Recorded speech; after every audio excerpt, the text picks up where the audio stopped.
నమస్తే, నేను విజయారెడ్డి. ఈరోజు దేశంలో ఎక్కడ చూసినా కూడా ఈడీ మోడీ గురించే మాట్లాడుతున్నారు. అయితే అసలు ఈడీ ఏంటి? ఈడీ ఎవరినైనా అరెస్ట్ చేయొచ్చా? అసలు ఈడీకి అన్ని అధికారాలు ఎట్లా వచ్చినాయి?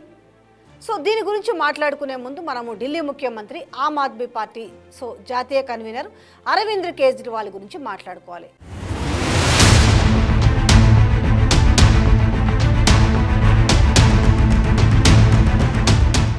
ఆయన్ని మార్చి 21 రోజున గురువారం రాత్రి ఈడీ అరెస్ట్ చేసిన విషయం అందరికీ తెలిసిన విషయమే. దేనికి చేసింది? ఢిల్లీ మద్యం పాలసీ కుంభకోణంతో ముడిపడిన మనీ లాండరింగ్ కేసులో ఆయనని అరెస్ట్ చేశారు.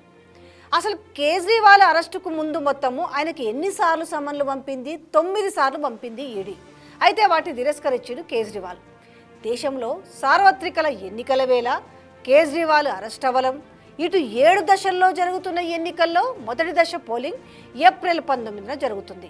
ఇక కేజ్రీవాల్ అరెస్టుపై ప్రతిపక్షాలు పలు ప్రశ్నలు లేవనెత్తుతున్నాయి. దర్యాప్తు సంస్థల్ని బీజేపీ నేతృత్వంలోని ఎన్డీఏ ప్రభుత్వం రాజకీయ ప్రయోజనాల కోసం వినియోగించుకుంటుందని ఇప్పటికే పలుమార్లు ఆరోపణలు చేసినాయి. ఆ ఆరోపణలు పదే పదే ఎందుకు తెర మీదకి వస్తున్నాయి? అసలు అందులో నిజమెంత?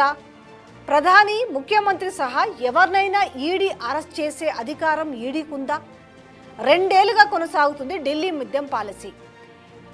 ఈ కుంభకోణం కేసుకు సంబంధించి మరి ఢిల్లీ ప్రభుత్వం 2021లో తీసుకొచ్చిన ఎక్సైజ్ పాలసీలో అక్రమాలు జరిగాయని, మనీ లాండరింగ్ జరిగిందని ఆరోపణలు ఉన్నాయి. దీనిలో అరెస్ట్ అయిన మనీష్ సిసోడియా, ఆప్ రాజ్యసభ ఎంపీ సంజయ్ సింగ్ 2023 నుంచి జైల్లోనే ఉన్నారు. అంతకుముందు ఈ ఏడాది జనవరిలో జార్ఖండ్ మాజీ ముఖ్యమంత్రి హేమంత్ సోరెన్ను మనీ లాండరింగ్ కేసులో అరెస్ట్ చేసింది ఈడీ. మార్చి 22 పార్లమెంటు సమావేశాల్లో ఆర్థిక శాఖ ఓ ప్రశ్నకు సమాధానం ఇస్తూ 2004 నుంచి 14 మధ్య ఈడీ 112 చోట్ల నిర్వహించిన సోదాల్లో 5.346 కోట్ల నగదును సీజ్ చేసినట్లు తెలిపింది. అయితే 2014-22 మధ్య బీజేపీ పాలనలో ఈడీ మొత్తము 3010 సోదాలు నిర్వహించింది. ఈ సోదాల్లో 1,00,000 కోట్లకు పైగా ఆస్తుల్ని అటాచ్ చేసింది. 8 ఏళ్లలో అనగా 2014 నుంచి మొదలు పెడితే 2022 మధ్యకాలంలో ప్రతిపక్షంలోని ప్రముఖ రాజకీయ నాయకులపై ఈడీ నమోదు చేసిన కేసుల సంఖ్య 4 రెట్లు పెరిగిందని నిరుడు ది ఇండియన్ ఎక్స్ప్రెస్ ఓ కథనం కూడా ప్రచురించింది. ఇక 14 నుంచి 22లో ఈడీ దర్యాప్తు చేస్తున్న వాటిలో 121 కేసులు ప్రముఖంగా రాజకీయ నాయకులు కాగా, వారిలో 115 మంది ప్రతిపక్ష నాయకులే ఉన్నారు. అంటే 95% కేసులు ప్రతిపక్ష నేతలకు సంబంధించినవే. దీన్ని మనము యూపీఏ హయాంలో జరిగిన వాటితో పోలిస్తే 2004 నుంచి 14లో ఈడీ కేసులకు సంబంధించి 26 మంది రాజకీయ నాయకుల కేసులను దర్యాప్తు చేయగా, వారిలో 14 మంది ప్రతిపక్షంలోని వారు. డిసెంబర్ 22 లోక్సభ సమావేశాల సభ్యులు అడిగిన ప్రశ్నకు కేంద్రం సమాధానం ఇస్తూ ఎంపీలు, ఎమ్మెల్యేలపై నమోదైన కేసులకు సంబంధించిన డేటా తమ వద్ద లేదని తెలిపింది. అందుకు సమాధానంగా రాజకీయ నాయకులు సామాన్యులకు వేరువేరుగా చూడడం అని చెప్పింది. ఈడీ మాదిరిగానే సిబిఐ కేసుల సమాచారాన్ని విశ్లేషించగా, యూపీఏ 10 ఏళ్ల పాలనలో 72 మంది రాజకీయ నాయకులపై సిబిఐ దర్యాప్తు జరిపింది. వారిలో 43 మంది అంటే దాదాపు 60% మంది ప్రతిపక్షంలో ఉన్నవారే. ఎన్డీఏ హయాంలో 2014 నుంచి 22 మధ్యకాలంలో 124 మంది సిబిఐ విచారణను ఎదుర్కొన్నారు. వీరిలో 118 అంటే 95% మంది ప్రతిపక్షంలో ఉన్నవారే. ప్రతిపక్షాలపై నియంత్రణ సాధించేందుకు మోదీ ప్రభుత్వం దర్యాప్తు ఏజెన్సీలను ఉపయోగించుకుంటుందని ప్రతిపక్షంలోని పార్టీలు గత కొన్ని నెలలుగా ఆరోపణ చేస్తున్నాయి. అయితే యూపీఏ అధికారంలో ఉన్న 2013లో సుప్రీంకోర్టు సిబిఐని ఉద్దేశించి పంజరంలో చిలకని వ్యాఖ్యానించింది కూడా. కేంద్ర ప్రభుత్వం దర్యాప్తు ఏజెన్సీలను ప్రతిపక్షాలకు వ్యతిరేకంగా వినియోగిస్తున్న ఆరోపణలు కూడా కొత్తేమీ కాదు. ఎప్పటి నుంచో వినిపిస్తున్న మాటలే. ఇలాంటివి గతంలోనూ కూడా జరిగాయి. కానీ గడిచిన 10 ఏళ్లలో ఎన్ఫోర్స్మెంట్ డైరెక్టరేట్ను ఈ స్థాయిలో వినియోగించడం ఒక కొత్త ట్రెండ్ అని చెప్తున్నారు. 2019లో prevention of money laundering act పిఎంఎల్ఏలో మార్పులు చేస్తూ కేంద్ర ప్రభుత్వం నోటిఫికేషన్ విడుదల చేసింది. అందులో భాగంగా ఈడీకి మనీ లాండరింగ్ కేసుల్లో ప్రత్యేక అధికారాలు కల్పించింది. సెక్షన్ 17లోని సబ్సెక్షన్ సెక్షన్లో 18లో మార్పులు చేసింది. ఆ ప్రకారం ప్రజల ఇళ్లలో తనిఖీలు, సోదాలు, అరెస్ట్ చేసేందుకు ఈడీ అధికారం ఇచ్చింది. అంతకుముందు ఇతర దర్యాప్తు ఏజెన్సీలు నమోదు చేసిన ఎఫ్ఐఆర్లో మనీ లాండరింగ్కి సంబంధించిన సెక్షన్లు ఉంటే మాత్రం ఈడీ జోక్యం చేసేందుకు వీలుండేది. పిఎంఎల్ఏ చట్టంలో చేసిన మార్పులతో ఈడీ స్వయంగా ఎఫ్ఐఆర్ నమోదు చేసి అరెస్ట్ చేయొచ్చు. ఇంకా ఇక్కడ ఒక ఆసక్తికరమైన విషయం ఏంటంటే, సవరణలకు సంబంధించిన బిల్లును లోక్సభలో ద్రవ్య బిల్లు, మనీ బిల్లుగా ప్రవేశపెట్టారు. మనీ బిల్లు అయితే దీన్ని నేరుగా లోక్సభలో ప్రవేశపెట్టచ్చు. మెజార్టీ సభ్యుల ఆమోదంతో బిల్లు చట్టంగా మారుతుంది.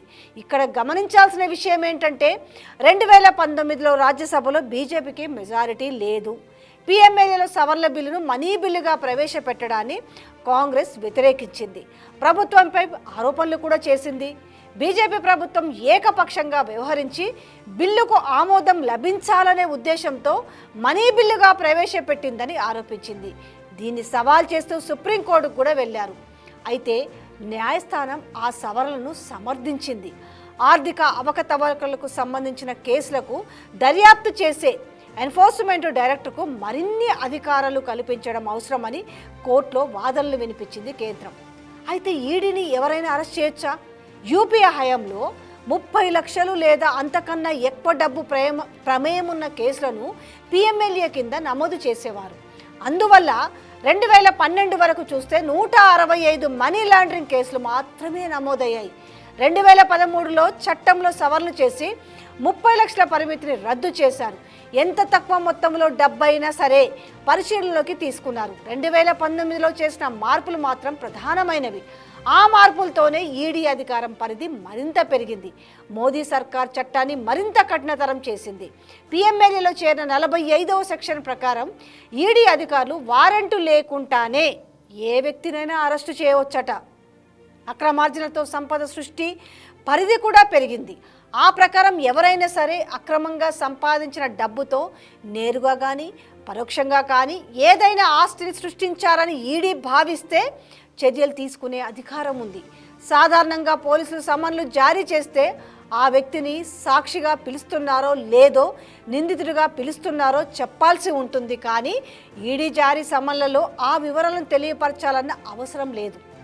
ఈడీ విచారణ సమయంలో ఈడీ అధికారుల సమక్షంలో ఇచ్చిన వాంగ్మూలాన్ని ఆధారంగా న్యాయస్థానంలో సమర్పించవచ్చు.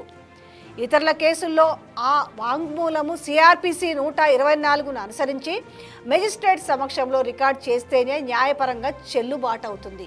కానీ పిఎంఎల్ఏకు సంబంధించినంత వరకు మెజిస్ట్రేట్ ఈడీపై పర్యవేక్షణ అధికారం లేదు. సాధారణంగా ఎఫ్ఐఆర్లో నిందితులకు ఎఫ్ఐఆర్ కాపీని పొందే హక్కు ఉంది. కానీ మనీ లాండరింగ్ కేసులో నిందితుడికి కాపీని పొందే వీలు లేదు. ఈడీ కేసులో ఛార్జ్షీట్ ఫైల్ చేసేంత వరకు తనపై ఏ సెక్షన్ల కింద అభియోగాలు మోపారో నిందితుడికి తెలియదు. ఛార్జ్షీట్ ఫైల్ చేసేందుకు ఈడీకి 60 రోజుల సమయం ఉంటుంది. అయితే పిఎంఎల్ఏ కేసుల విషయంలో ప్రధానమైంది ఏంటంటే నిర్దోషితత్వాన్ని నిరూపించుకోవాల్సిన అవసరం, బాధ్యత నిందితులపైనే ఉంటుంది. ఇదే ఇక్కడ ముఖ్యమైన పాయింట్ అని చెప్పాలి. ముఖ్యంగా ఎఫ్ఐఆర్ లేనప్పుడు నిందితులకు బెయిల్ పొందడం కూడా కష్టంగా మారుతుంది. ఎఫ్ఐఆర్ లేకుండా తన మీద మోపిన ఆరోపణలపై నిందితులు న్యాయస్థానంలో వాదించడం సాధ్యం కాదు. అసలు ఆరోపణలో నిజమెంత? 2023లో నమోదైన కొన్ని కేసుల్ని లోతుగా పరిశీలించి సమాచారాన్ని సేకరించింది కొన్ని ఇంటర్నేషనల్ ఛానల్స్ అని చెప్పాలి. నిజంగా సిబిఐ ఈడీలను రాజకీయ ప్రత్యర్థులపై వినియోగించారా అనే విషయంతో పాటు ప్రతిపక్ష నేతలు పార్టీ మారి బీజేపీలో చేరాక ఆ కేసులో ఏం జరిగిందన్న అంశాలను కూడా విశ్లేషించింది. అందుకోసము ప్రతిపక్ష నాయకులు అరెస్ట్ అయిన మహారాష్ట్రతో పాటు కొన్ని కేసుల్ని ఎంచుకుంది. మహారాష్ట్ర 2 ఉదాహరణలు తీసుకుందాం. ఎన్ఫోర్స్మెంట్ డైరెక్టర్ ఫిబ్రవరి 23, 2022లో ఎన్సీపీ నేత నవాబ్ మాలిక్ను కొన్ని గంటల పాటు ప్రశ్నించి అరెస్ట్ చేసింది. దావుద్ ఇబ్రహీం సోదరి హసీనా పార్కర్తో సన్నిహిత సంబంధాలున్న సలీం పటేల్ నుంచి మార్కెట్ ధర కన్నా చాలా తక్కువ ధరకే భూమిని కొనుగోలు చేశారని ఆయన పైన ఆరోపణలున్నాయి. అంటే ఇక్కడ చూసుకుంటే 22 ఏళ్ల క్రితం నాటి కేసు ఇది. మనీ లాండరింగ్ కేసుగా ఈడీ నమోదు చేసింది. అంతకుముందు జనవరి 21లో నవాబ్ మాలిక్ అల్లుడు సమీర్ ఖాన్ని డ్రగ్స్కు సంబంధించిన కేసులో అరెస్ట్ చేసింది narcotics control bureau NCB. October 2021లో షారుఖ్ ఖాన్ కుమారుడు ఆర్యన్ ఖాన్ను ఎన్సీబీ అరెస్ట్ చేసింది. ఈ విషయమై నవాబ్ మాలిక్ ఎన్సీపీ బీజేపీలపై మీడియా సమావేశంలో పలుమార్లు ఆరోపణలు చేశారు. ఆ కేసులన్నీ బూటకమని, కుట్రలో భాగంగానే ఆర్యన్ ఖాన్ని బీజేపీ ఎన్సీపీ కిడ్నాప్ చేశాయని ఆరోపించారు. నిరుడు ఈ కేసులో ఆధారాలు లేని కారణంగా ఆర్యన్ ఖాన్ నిర్దోషిగా ప్రకటిస్తూ తీర్పిచ్చింది న్యాయస్థానం. సమీర్ ఖాన్కి బెయిల్ మంజూరు చేసేందుకు నవాబ్ మాలిక్ ప్రస్తుతం జైల్లో ఉన్నారు. అనారోగ్యం కారణంగా బెయిల్ మంజూరు కోసం ప్రయత్నాలు కూడా చేస్తున్నారు. ఇక మహారాష్ట్ర రాజకీయాల్లో మరొకరి గురించి కూడా చెప్పాలి. ఆయనే నారాయణ్ రాణే. గతంలో ఆయన శివసేన కాంగ్రెస్ పార్టీలో పనిచేసిండు. 1999లో శివసేన బీజేపీ కూటమిలో కొంతకాలం ముఖ్యమంత్రిగా కూడా పనిచేశారు ఆయన. ఇక 2016లో బీజేపీకి చెందిన మాజీ ఎంపీ కిరీట్ సోమయ్య ఆయనపై ఆరోపణలు చేశారు. నారాయణ్ రాణే మనీ లాండరింగ్కు పాల్పడ్డారని ఆరోపణలు చేశాడు ఆయన. అంతేకాకుండా నారాయణ్ రాణే ఆయన కుటుంబం నిర్వహించే వ్యాపారులపై దర్యాప్తు జరపాలని కోరుతూ ఈడీ జాయింట్ డైరెక్టర్కు లేఖ రాశారు. 300 కోట్లకు సంబంధించిన మనీ లాండరింగ్ ఆరోపణలు ఎదుర్కొన్నారు నారాయణ్ రాణే.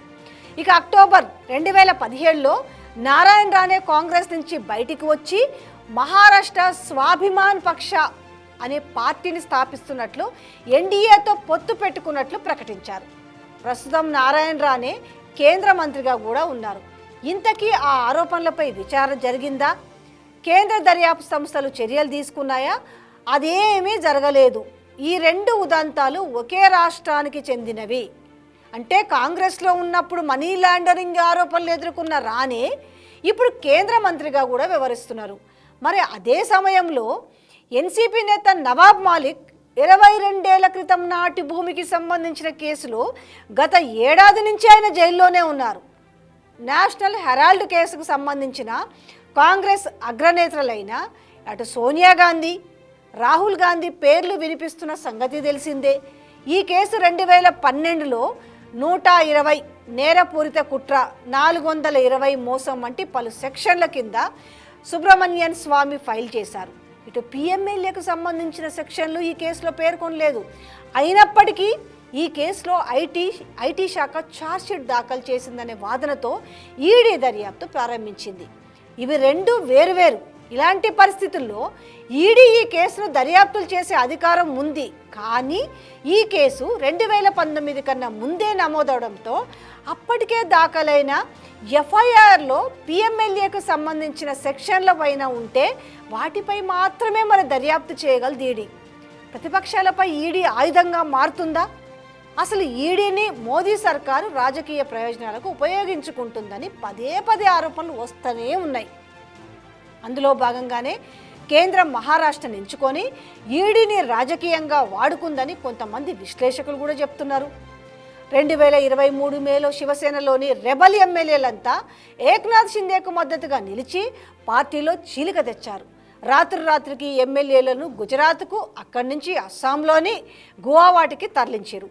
మరి తీవ్ర ఉత్కంఠ రేకెత్తించిన రాజకీయ పరిణామాల్లో జూలైలో ఏక్నాథ్ షిందే ప్రభుత్వం బీజేపీ కూటమి మద్దతుతో కొలువు తీరింది.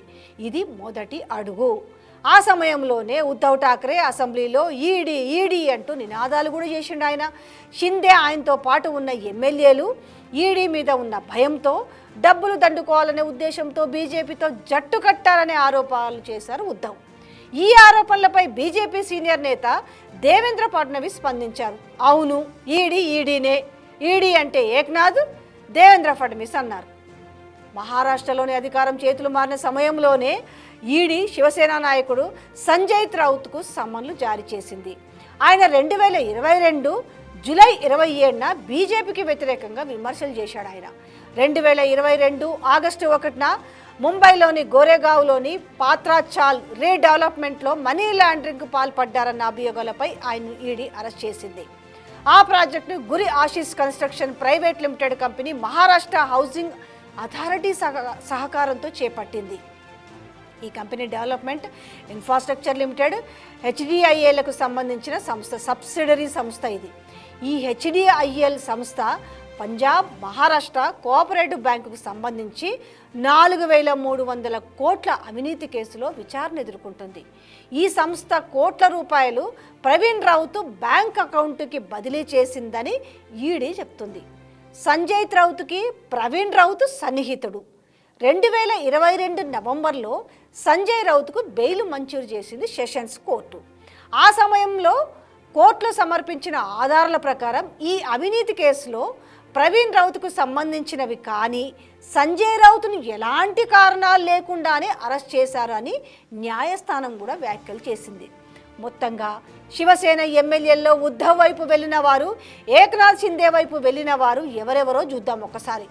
అలాగే షిందే పక్షాన్ని నిలిచిన వారి విషయంలో ఈడీ, సిబిఐ కేసుల పరిమితి ఏమైందో కూడా చూద్దాం. శివసేన నాయకుడు అర్జున్ కఠోక్కర్ 2016-19లో బీజేపీ శివసేన కూటమిలో మంత్రిగా పనిచేశాడు. ఆయన మహారాష్ట్ర కోఆపరేటివ్ బ్యాంక్ స్కామ్లో ఈడీ ఆయన్ను విచారిస్తుంది. 2022 జూన్లో అర్జున్ కోట్కర్ ఇంట్లో ఈడీ దాడులు చేసి 78 కోట్ల ఆస్తులను సీజ్ చేసింది. జూలైలో అర్జున్ కఠోక్కర్ ఉద్ధవ్ పక్షాన కాకుండా షిందే బృందంలో చేశారు. ఆయన ఆ సమయంలో పరిస్థితుల కారణంగా తాను నిస్సహాయుడిగా మారానని ఆయన వ్యాఖ్యానించారు. షిందే బృందంలో చేరాక ఆయనపై తదుపరి చర్యలు తీసుకున్నట్టుగా వార్తలు ఏవీ రాలేదు. శివసేన నేత భావన గావ్లే కేసు కూడా ఇలాంటిదే. ఆమెకు చెందిన డిగ్రీ కాలేజీలో నిధుల దుర్వినియోగం జరిగిందని ఆమెపై ఆరోపణలు ఉన్నాయి. గావ్లీకి వ్యతిరేకంగా మనీ లాండరింగ్ కేసుకు నమోదు చేసి దర్యాప్తు చేస్తుంది ఈడీ. ఎన్జీఓను ప్రైవేట్ లిమిటెడ్ సంస్థగా మార్చి కోట్ల రూపాయల మేర అవినీతికి పాల్పడ్డారని ఆమెపై ఆరోపణలు చేశారు. గావ్లీ షిందే పక్షాన చేరాక మనీ లాండరింగ్ కేసులో ఏం జరిగిందన్న వార్తలు అయితే వినిపించలేదు. సో ఈ రకంగా ఈడీ ఏం చేస్తుంది అనేది ప్రత్యక్షంగా అర్థమైంది మనకి ఇప్పటివరకు. అంటే ఏంది, వేరే పార్టీలో, అంటే అందరికీ తెలిసిన ముచ్చటే, వేరే పార్టీలో ఉన్నప్పుడు వాళ్ళపైన ఈడీ ఉంటుంది, ఐడీ ఉంటుంది, సిబిఐ ఉంటుంది, ఐటీ ఉంటాయి, అన్నీ ఉంటాయి. కానీ ఎప్పుడైతే బీజేపీలో చేరుతారో అవన్నీ కూడా ఇట్స్ గాన్, అంటే జెండు బాంబు కనుక రాసుకుంటే మటు మాయమైనట్టు అన్నీ మాయమైపోతాయి. ఎందుకంటే ఈరోజు నిజంగా ఈ పిఎంఎల్ఏ చట్టం కావచ్చు, ఈడీ కావచ్చు, సిబిఐ కావచ్చు, ఐటీ కావచ్చు, ఇవన్నీ కూడా ప్రజలకు సంబంధం లేని అంశాలుగా ఉండేవి జనరల్గా అయితే. బట్ ఇప్పుడు ఇటు చూసుకుంటే ఎవరైతే బీజేపీకి రాజకీయ శత్రువులుగా ఉన్నారో ఆ రాజకీయ శత్రువులను మట్టి పెట్టడానికి తిరిగి వాళ్ళు రేపు ఎన్నికల్లో పోటీ చేయాలంటే భయభ్రాంతులకు గురి చేసే విధంగా ఇప్పుడు ఒక కవిత అరెస్టు కావచ్చు, ఒక మనీష్ సిసోడియా కావచ్చు, లేదంటే కేజ్రీవాల్ కావచ్చు. సో వీళ్ళ స్కామ్లు బయటపడకుండా ఉండడానికి ఈడీ అసలు ఏం చేస్తుంది, ఇప్పుడు చూస్తే ఈడీ తలుచుకుంటే ఏమైనా చేయొచ్చు అనే పరిస్థితికి వచ్చింది. సో అర్థమైంది కదా అసలు ఈడీ ఎవరిని అరెస్ట్ చేయొచ్చు, అసలు ఈడీని మోడీ ఏ రకంగా వాడుకుంటున్నాడు ఇప్పుడు అనే విషయాన్ని మేము ముందు పెట్టడం జరిగింది.